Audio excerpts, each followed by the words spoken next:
जियो 9 news के सभी दर्शकों को हमारा नमस्कार।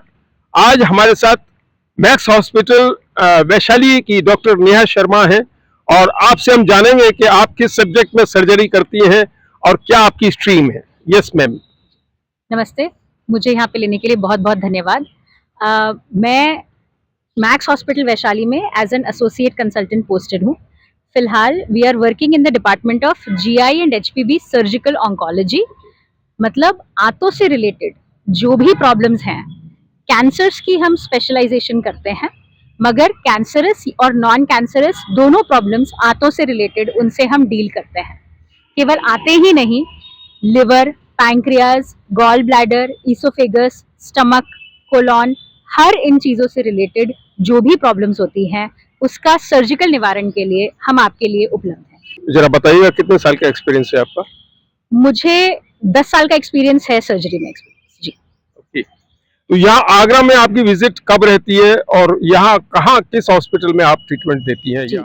अभी हमारा 2nd और 4th ट्यूसडे आगरा में आना होता है। अभी हमारी कुछ हॉस्पिटल से डिस्कशन चल रहा है, फाइनल होते ही हम आपको बताएंगे कि हम कहाँ पर आपको मिलेंगे।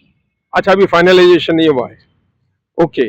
वैसे आगरा आने का पर्पस आपका क्या है, ये भी बताएं जरा। प्रॉब्लम ये होती है कि मरीजों को जब अपने पास एक कैंसर का डायग्नोसिस मिलता है तो एक तरीके से मरीज सबसे पहले हताश हो जाता है, कुछ पैसों को लेकर भी, कुछ डायग्नोसिस को लेकर भी। मरीज और उसके परिवार में एक हताशा बहुत ज़्यादा आ जाती है और एक बहुत बड़ा कंफ्यूजन रहता है कि हमें अब कहाँ जाना चाहिए, हमें किस तरीके से ट्रीटमेंट करना चाहिए। बिकॉज कैंसर के ट्रीटमेंट के लिए आपको कई सारी चीज़ें चाहिए होती हैं, ना ही वो केवल सर्जरी से अकेले प्रॉब्लम सॉल्व होती है, ना ही अकेले कीमोथेरेपी से, ना ही रेडिएशन से। हर पेशेंट अलग होता है, हर पेशेंट को अलग परम्यूटेशन कॉम्बिनेशन चाहिए होता है। ये परम्यूटेशन कॉम्बिनेशन हम एक सेंटर के अंदर आपको प्रोवाइड कराते हैं, जो कि CGHS, ECHS, TPA जो भी है सबके लिए अफोर्डेबल कॉस्ट पे हमारे पास अवेलेबल है। पेशेंट को जगह जगह नहीं भटकना पड़ता है, एक ही सेंटर में उसका पूरा ट्रीटमेंट अंडर सेम डॉक्टर्स उसका पूरा हो जाता है और वो रेगुलर फॉलोअप पे रह पाता है। ये बताइएगा, आगरा के पेशेंट्स को आप क्या क्या फैसिलिटीज दे सकते हैं या आप चेकअप के बाद वहां बुलाएंगे वैशाली? अब क्योंकि हम यहाँ पर OPD स्टार्ट कर रहे हैं तो फिर मरीज अपना पहला कंसल्टेशन भी यहाँ पर ले सकते हैं। उनको कंसल्टेशंस के लिए वहाँ आने की रिक्वायरमेंट नहीं है। कंसल्टेशन के बाद अगर जैसे डिसाइड होता है कि उनका ट्रीटमेंट इस तरीके से करने की रिक्वायरमेंट है कि भाई मल्टीपल ट्रीटमेंट्स चाहिए पड़ेंगे, एक अच्छा सेंटर की रिक्वायरमेंट है, तो ऑफ कोर्स फिर वो आके वहाँ ट्रीटमेंट लेके बाकी फॉलोअप वो यहीं पर हमारे साथ कंटिन्यू कर सकते हैं। तो उनके लिए बार बार दिल्ली आने जाने की रिक्वायरमेंट नहीं रहेगी। यहाँ आप उनकी टेस्टिंग वगैरह की आप कहाँ फैसिलिटी देंगे कंसल्टेशन के बाद में?